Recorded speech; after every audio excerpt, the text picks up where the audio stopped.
अस्सलाम वालेकुम। 24 जुलाई 1969 Apollo 11 mission का लूनार मॉड्यूल चांद पर लैंड करता है, जिसमें बैठे होते हैं दो एस्ट्रोनॉट्स नील आर्मस्ट्रॉन्ग और बज़ अल्ट्रन।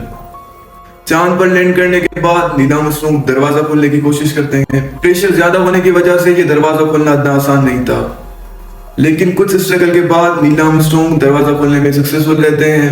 दरवाजा खोलने के बाद वो बाहर आने की कोशिश करते हैं, क्योंकि वहां जगह बहुत कम थी, तो वो लूनार मॉड्यूल के ऊपर के हिस्से से टकरा जाते हैं।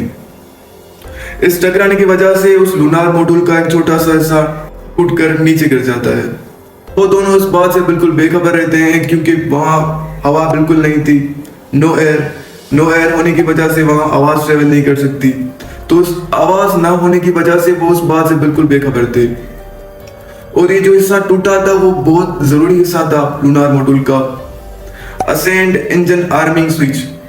ये स्विच ना होने की वजह से ये वापस से टेक ऑफ नहीं कर सकते थे, यानी वो फिर से अर्थ की जानिब नहीं आ सकते थे। लेकिन वो दोनों इस बात से बिल्कुल बेखबर थे कि कुछ टूट चुका है। तो उस बात से बेखबर नील आर्मस्ट्रॉन्ग चांद की तरफ बढ़ते हैं, और कुछ ही देर में वो चांद पर कदम रखने वाले पहले इंसान बन जाते हैं।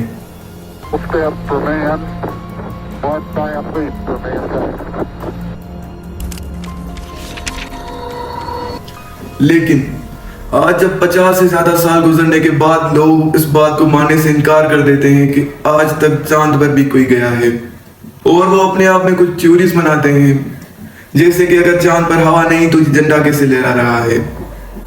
उन लोगों का कहना है कि इस नील आर्मस्ट्रॉन्ग वाले ड्रामे को जमीन पर ही सरंजाम दिया गया है, यानी अमेरिका की तरफ से ये एक बनाया गया पूरा ड्रामा था जो जमीन पर ही एडिटिंग के मदद से सरंजाम दिया गया।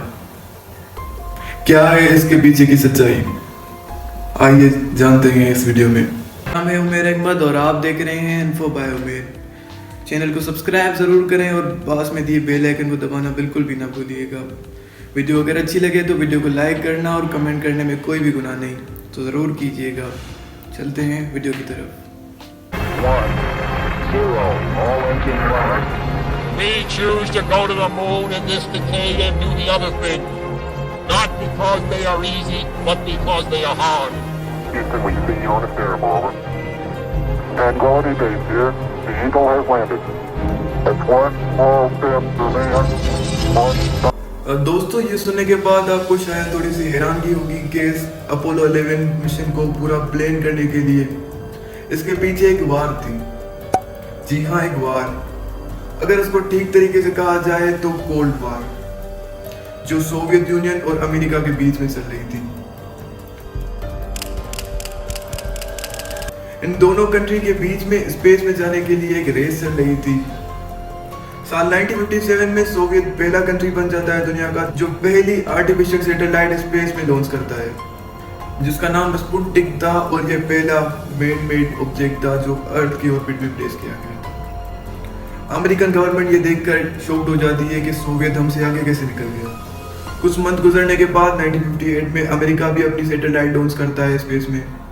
लेकिन कुछ साल बाद 1961 में अमेरिका को एक दूसरा झटका लगता है, जब सोवियत यूनियन की तरफ से यूरी गगारिन दुनिया के पहले इंसान बन जाते हैं स्पेस में जाने वाले। एक बार फिर सोवियत ने अमेरिका को पीछे छोड़ दिया। उसके बस एक हफ्ते बाद अमेरिका का जो प्रेसिडेंट था, जॉन एफ कैनेडी, वो अपने वाइस प्रेसिडेंट को एक लेटर लिखता है, और वो इस लेटर में उनसे पूछते हैं क्या कोई ऐसा और स्पेस प्रोग्राम है जो हम कर सकते हैं, जो करने के बाद हम सोवियत से आगे निकल जाएं, और इसके रिजल्ट इतने ज्यादा हो कि हम सोवियत को बहुत ज्यादा पीछे छोड़ दें और वो हम तक पहुंच ना सके। और इसका आंसर उनको कुछ ही दिन में मिल जाता है, क्योंकि वो जल्दी रियलाइज कर जाते हैं कि अगला हमारा बड़ा कदम इंसान को चांद पर भेजना होगा। और इसके बाद अमेरिका का रिएक्शन कुछ इस तरह का था, चलो भाई देखो अब मैं क्या करता हूँ। और बस उसके कुछ दिन ही बाद वो अपनी फेमस स्पीच में कहते हैं कि इस वार के खत्म होने से पहले वो इंसान को चांद तक लेके जाएंगे।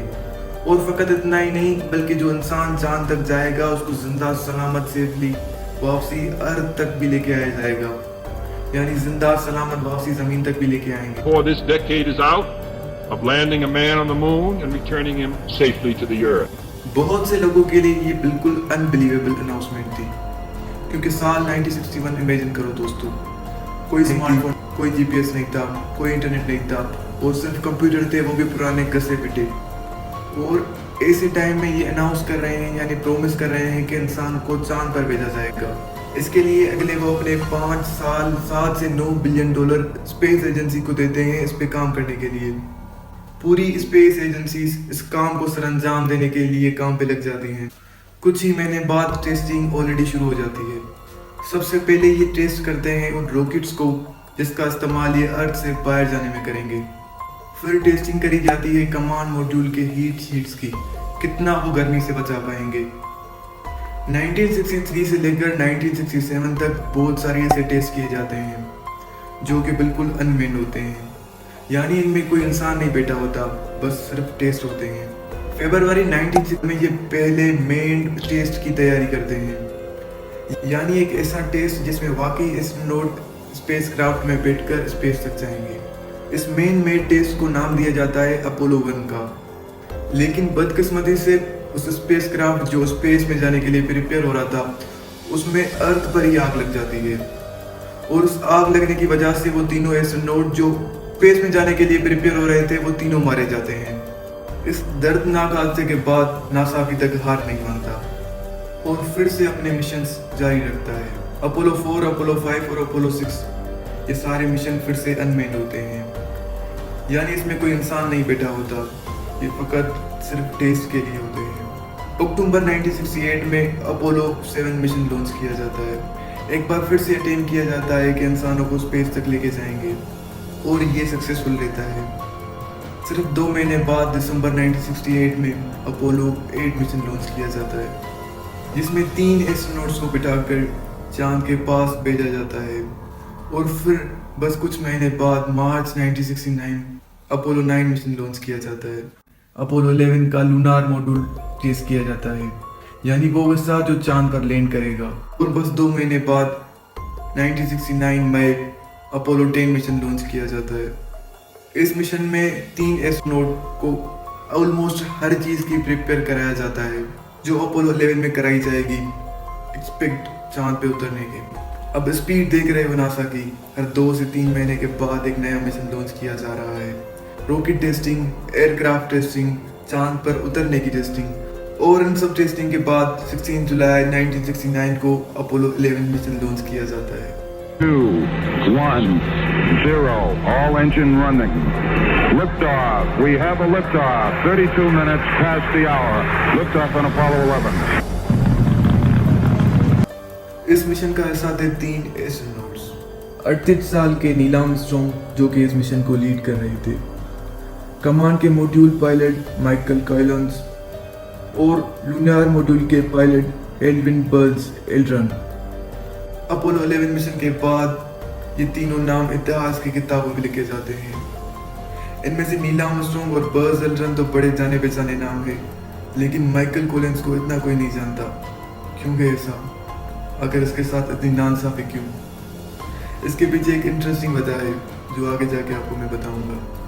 तो उस अपोलो 11 मिशन के एयरक्राफ्ट के 3 मेन पार्ट्स थे, कमांड मॉड्यूल, सर्विस मॉड्यूल और लूनार मॉड्यूल। पहले 2 को एक साथ रख के CSM बोला जाता है, यानी कमांड एंड सर्विस मॉड्यूल। मकसद ये था यहाँ पर जो लूनार मॉड्यूल है वही हिस्सा डिटेच होकर चांद पर लैंड करेगा, और फिर वापस जाने के लिए लूनार मॉड्यूल को वापस उड़ाया जाएगा और CSM के साथ डिटेच किया जाएगा, जिससे एस्ट्रोनॉट्स अर्थ पर वापस आएंगे। इस पूरे स्पेसक्राफ्ट को लॉन्च करने के लिए एक सेट्रन रॉकेट V5 का इस्तेमाल किया गया था। लॉन्च से पहले इस रॉकेट में 1 million gallon kerosene, liquid oxygen और लिक्विड हाइड्रोजन लॉन्च किया गया था, जो कि इस रॉकेट के वजन को 30 लाख किलो के बराबर करता था। इसकी मदद से ये स्पेसक्राफ्ट गया और अर्थ की ऑर्बिट तक पहुंचा। ऑर्बिट में पहुंचने के लिए 10 मिनट से भी कम का वक्त लगा, और फिर अर्थ की ऑर्बिट का करीब 1.5 चक्कर लगाया उन्होंने। उसके बाद इन्हें परमिशन मिल गई कि अब अर्थ की ऑर्बिट से निकल के चांद की ऑर्बिट की तरफ जाया जाए। ये परमिशन इनको मिशन कमांड से मिली थी, जो मिशन कमांड अर्थ पर मौजूद मिशन को कमांड कर रहे थे। इसके बाद अर्थ के ऑर्बिट से निकलने के बाद कई दिनों का वक्त लगा मून के ऑर्बिट में पहुंचने के लिए। इस वक्त के दौरान एस्ट्रोनॉट ने काफ़ी सारा रेस्ट किया, कभी खाना खाया, कभी फोटोज खींचे और आखिरकार 19 जुलाई 1969 को 4 लाख किलोमीटर सफ़र करने के बाद वो चांद के ऑर्बिट में पहुंचता है। और यहाँ पे इसका काम होता है 2 में डिवाइड हो जाना, यानी CSM और लूनार मॉड्यूल अलग अलग हो जाना। कमांड मॉड्यूल में बैठे थे माइकल कॉलिंस और CSM को शॉर्ट में नाम दिया गया कोलंबिया, और दूसरी तरफ लूनार मॉड्यूल को नाम दिया गया ईगल, जिसमें बैठे थे नील आर्मस्ट्रॉन्ग और बज़ ऑल्ड्रिन। असल में बात ये थी, जो कि CSM था, कमांड एंड सर्विस मॉड्यूल, उसका काम ये था कि वो चांद के ऑर्बिट में ही बना रहे, यानी वो फकत चांद के ऑर्बिट में ही चक्कर लगाएगा, और जो लूनार मॉड्यूल है वो चांद पर लैंड करेगा। इसका मतलब कि चांद पर कदम रखने का मौका सिर्फ नील आर्मस्ट्रॉन्ग और बज़ ऑल्ड्रिन को ही मिलेगा। शायद यही वजह है कि माइकल कॉलिंस को इतना कोई नहीं जानता। हालांकि वो अपोलो 11 मिशन का हिस्सा जरूर थे, मगर उनको चांद पे कदम रखने का मौका नहीं मिला। मगर अगर देखा जाए तो माइकल कॉलिंस का इस मिशन में सबसे ज़्यादा ज़रूरी किरदार था, क्योंकि अगर ये ना होते तो नील आर्मस्ट्रॉन्ग और बज़ ऑल्ड्रिन वापसी अर्थ की तरफ नहीं आ सकते थे, क्योंकि लूनार मॉड्यूल को वापसी अटैच होना था CSM के साथ, यानी कमांड एंड सर्विस मॉड्यूल के साथ, जो कि लीड कर रहे थे माइकल कॉलिंस। अब 8 बजे के करीब लूनार मॉड्यूल चांद पर नीचे उतरने जा रहा था। ठीक 8:10 पर एक अलार्म बजने लग जाता है, 1202 अलार्म। 1201, Roger, 1201 alarm. अब ना तो नील आर्मस्ट्रॉन्ग और ना ही बज़ ऑल्ड्रिन जानते थे कि इस अलार्म का मतलब क्या है। वो मिशन कंट्रोल से कम्युनिकेट करके पूछते हैं कि इस अलार्म का मतलब क्या है। वो कहते हैं कि इग्नोर करो और आगे चलते रहो, और बाद में पता चलता है कि 1202 एक्चुअली में वार्निंग थी, यानी अपोलो का जो गाइडेंस कंप्यूटर था, कंप्यूटर का प्रोसेसिंग सिस्टम ओवरलोड हो रहा था। थैंकफुली कंप्यूटर को डिज़ाइन ऐसा किया गया था कि जो क्रिटिकल प्रोग्राम्स हैं, जो मिशन के लिए क्रिटिकल प्रोग्राम्स हैं, वो चलते रहे ओवरलोड होने के बाद भी। कंप्यूटर में ऑटोमेटिक लैंडिंग का प्रोग्राम डाला हुआ था, जो चांद के सरफेस पर लूनार मॉड्यूल को ऑटोमेटिक लैंड करा देता। लेकिन करीब 150 मीटर की हाइट पर नील आर्मस्ट्रॉन्ग कंट्रोल खुद से ले लेते हैं और नोटिस करते हैं कि लूनार मॉड्यूल ऐसी जगह लैंड कर रहा है जहां बड़े बड़े पत्थर मौजूद थे। लैंडिंग की जगह बदलती है और एक्चुअल लैंडिंग की साइट करीब 4 मील दूर एक और जगह डिसाइड की जाती है जहां लैंडिंग कराई जाएगी। 8:16 पर बज़ ऑल्ड्रिन फ्यूल का इंडिकेटर देखते हैं, बस 5% ही फ्यूल बचा है। Down, 9 forward. 5%. How many bites? इतने कम फ्यूल को देखकर मिशन कंट्रोल टीम एक काउंटडाउन इनिशिएट करती है, एक ऐसा काउंटडाउन जो कि डिसाइड करेगा कि लूनार मॉड्यूल को चांद पर लैंड कराया जाए या फिर इस मिशन को अबॉर्ट किया जाए। Critical fuel state, and that's why the 60-second call was given, and then the 30-second call. Finally literally बस लास्ट मिनट पर सिर्फ 30 सेकंड बचे थे इस काउंटडाउन को खत्म होने में। नील आर्मस्ट्रॉन्ग एक रेडियो मैसेज भेजते हैं अर्थ पे,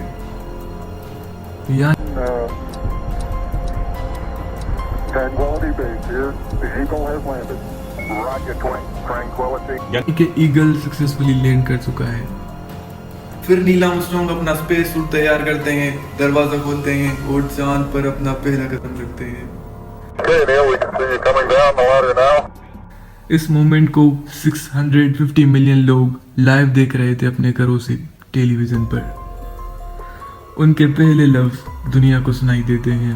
One small step for man, one giant leap for mankind. इसके पीछे बज़ ऑल्ड्रिन भी अपना चांद पर कदम रखते हैं और तकरीबन 2.5 घंटे अपना चांद पर टाइम स्पेंड करते हैं, जिसमें वो कुछ चांद की मिट्टी के सैंपल्स और फोटोज खींचते हैं और कुछ कई साइंटिफिक इंस्ट्रूमेंट भी सेटअप करते हैं। हालांकि ये बात सच है कि कोल्ड वार एक बड़ा रीजन था जिसकी वजह से ये मून लैंडिंग करी गई, लेकिन जो कि ये मून लैंडिंग करी जा रही थी क्योंकि इतनी बड़ी बात थी, तो ऑब्वियसली वो कुछ साइंटिफिक इंस्ट्रूमेंट साथ लेके गए थे। कई साइंटिफिक ऑब्जेक्टिव भी थे इस मिशन के, जैसे कि एक टेलीविजन कैमरा सेटअप करते हैं मून पे जो कि सिग्नल ट्रांसफर कर सके अर्थ पे, और एक ये डिवाइस लेके आते हैं साथ में ताकि सोलर विंड को मेजर किया जा सके जो कि चांद पर आ रही है। ऐसा डिवाइस इंस्टॉल करते हैं जिससे कि लेज़र बीम्स अर्थ पर भेजी जा सके, और उन लेज़र बीम्स का इस्तेमाल करके एग्जिट डिस्टेंस बताया जा सके अर्थ और मून के बीच में। टोटली ये 23 किलो चांद की मिट्टी और वहाँ के पत्थर कलेक्ट करते हैं। तो पीछे वहाँ छोड़ जाते हैं एक अमेरिकन झंडा और प्लेट जिस पर लिखा है here men from planet earth first set foot upon the moon July 1969 AD। We came in peace for all mankind. Lunar module को तकरीबन 21 घंटे चांद पर रहना था और फिर वापस से टेक ऑफ करना था और CSM के साथ अटैच होना था। और वापस उड़ने के लिए उन दोनों के एक इंजन की ज़रूरत थी, यानी CSM से अटैच होने के लिए उन दोनों के एक इंजन की ज़रूरत थी।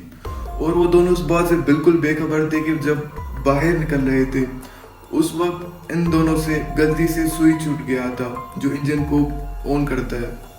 तब वो मिशन कंट्रोल को इस डैमेज के बारे में बताते हैं और सिचुएशन को कंट्रोल करने के लिए कोई सोल्यूशन ढूंढते हैं। इस पूरी प्रॉब्लम का एक बड़ा ही इंटरेस्टिंग सोल्यूशन निकलता है।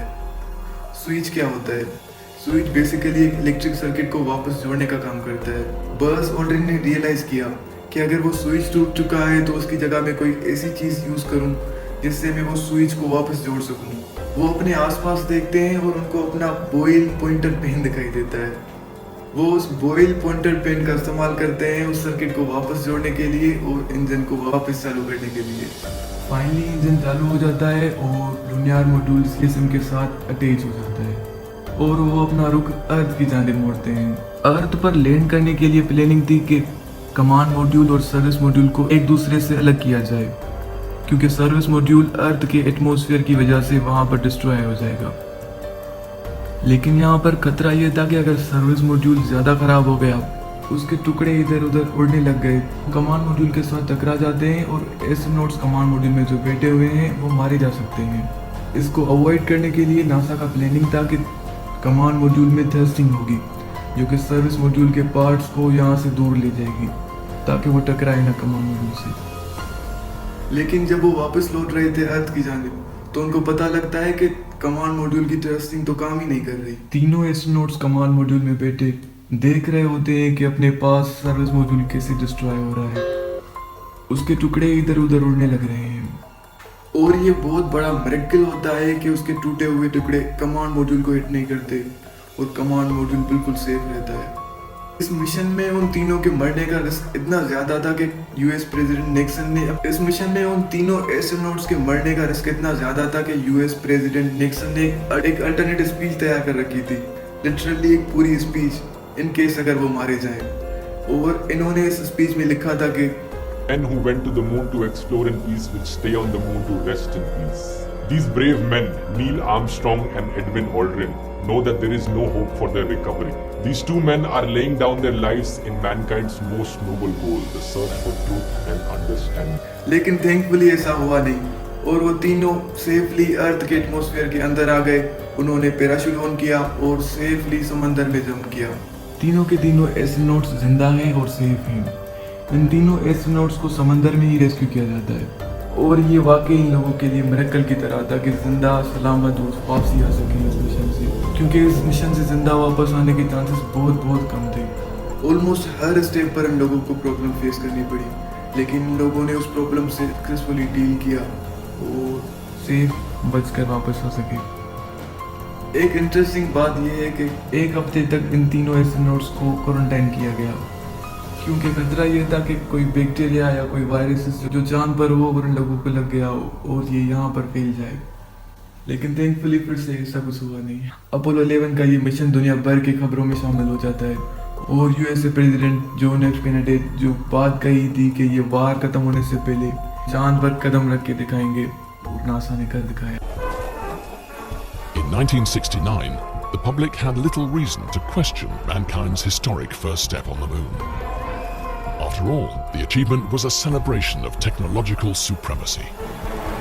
America had finally won the space race. लेकिन कितने और रही बात उन कंस्पिरेसी थ्योरीज की जो कि लोगों ने बनाई थी, तो वो सारी फेक है। क्योंकि अगर मून लैंडिंग अगर एक अमेरिका की तरफ से ड्रामा होता तो सोवियत यूनियन कभी इसको एक्सेप्ट नहीं करता। मगर जो द ग्रेट सोवियत इंसाइक्लोपीडिया जो 1970 और 1979 के बीच में पब्लिश किया गया था, उसके 3rd एडिशन में कई बार ये मून लैंडिंग की बात कर चुके हैं। लेकिन फिर इस झंडे का क्या, ये चांद पर क्यों लहरा रहा है? चांद पर हवा नहीं होती तो इसका एक बिल्कुल सिंपल आंसर है कि झंडे में वेव्स इसी वजह से बन रही थी क्योंकि नॉर्मल झंडे में एक हॉरिजॉन्टल रॉड होती है, लेकिन इसमें ज़रा सा मुख्तलिफ किया गया था कि इसमें वर्टिकल रॉड भी डाली गई थी, क्योंकि नासा में काम करने वाला हर एक आदमी जानता था कि अगर ये झंडा हम चांद पर लगाएंगे तो ये बिल्कुल टेढ़ा रहेगा और सीधा नहीं होगा।